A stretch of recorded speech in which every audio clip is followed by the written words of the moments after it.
Chauvinists and sexists and misogynists and chauvinists and sexists and misogynists and chauvinists and sexists and misogynists and chauvinists and sexists and misogynists and chauvinists and sexists and misogynists and chauvinists and sexists and misogynists and chauvinists and sexists, misogynists.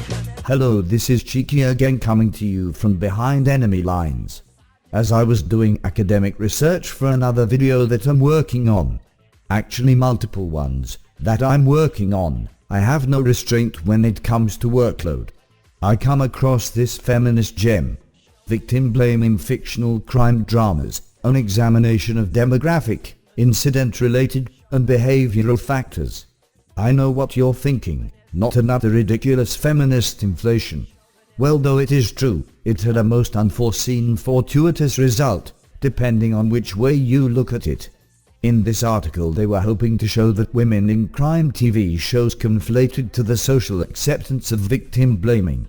Though this investigation really couldn't demonstrate or be interpreted in this way, in this particular investigation as victim blaming for women, they still published it as such. Now here is the kicker.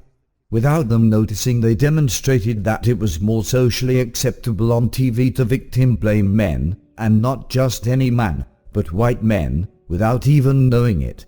Victim blaming is fictional in the course of an investigation, and is really unrelated to men. When somebody teaches a woman to be safe, they're not saying this is how you dress or behave to protect yourself from a man. You are teaching them how to be safe from predators and at-risk behavior which is dangerous to both men and women, with only one deviation, that is type of crime.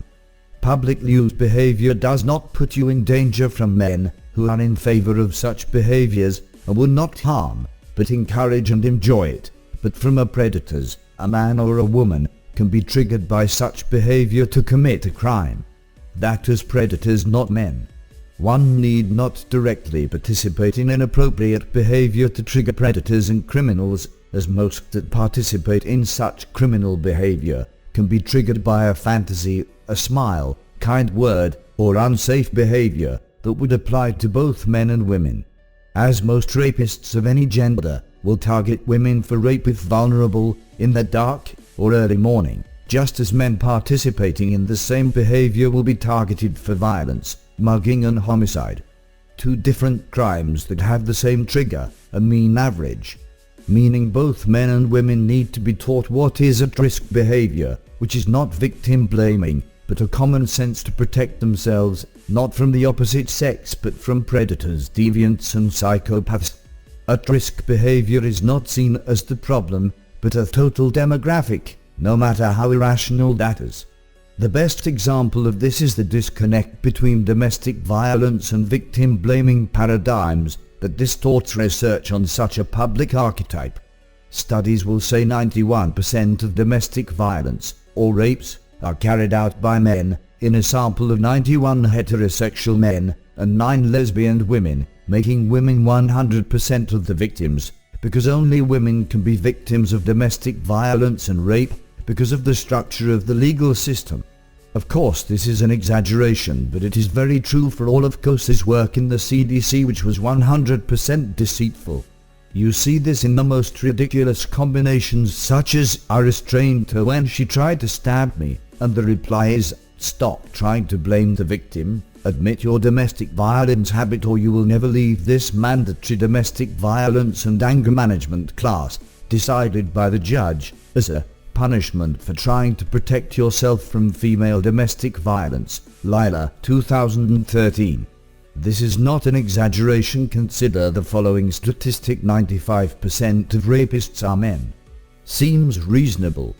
But when you look at it from a methodological position, only man can rape, so no women are charged with rape of the 5% because they raped another woman. We can also consider from the Australian position on this matter from the ABS, is that roughly 48% of rape accusations are false, and is recorded only under the spectrum of nuisance reporting, Australian Institute of Criminology, 2010. where it is a crime of false reporting of crime, which is not listed with rape statistics, but under petty crime statistics, under false reporting of a crime, which most are not recorded at all, because it is at the discretion of the detective to record and prosecute, which as most detectives in Australia are underfunded and overworked, so therefore they couldn't be bothered recording or investigating such nuisance crime reporting, as they have more important things to do. Meaning nuisance crime reporting of false rape accusations is likely to be way over 48%, Rumney, 2006. Under the feminist criterion, this is victim blaming, yes, against men. When a woman says I was walking down a dark alley in a miniskirt and low-cut top without any precautions such as the rape whistle, no one says well you deserved it. But when a man walks down a dark alley at 3 o'clock in the morning without protection because he is an insomniac, and is mugged or killed, then all of a sudden he deserved it, because of at-risk behavior. Valor, 2011. This is where we get to the juicy part.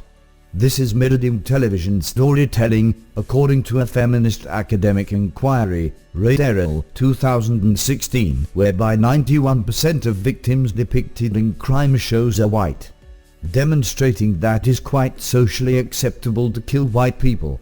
It is 67% to 77% acceptable to victim blame males. That it is quite socially acceptable 61% to 80% of the time to depict a woman as completely blameless no matter what the context. Also demonstrating that only 19% to 38% of men depicted as victims of crime as being unavoidable no matter what you did. Thank you feminists for giving us another example of how our liberal gynocentric beliefs about life is so extremely distorted that a woman can walk naked down dark alleys at 3 o'clock in the morning with a sign saying free sex is blameless. But a man armed with a tank at midday in a crowded street is asking for it. Clap clap, feminists, clap clap. End communication.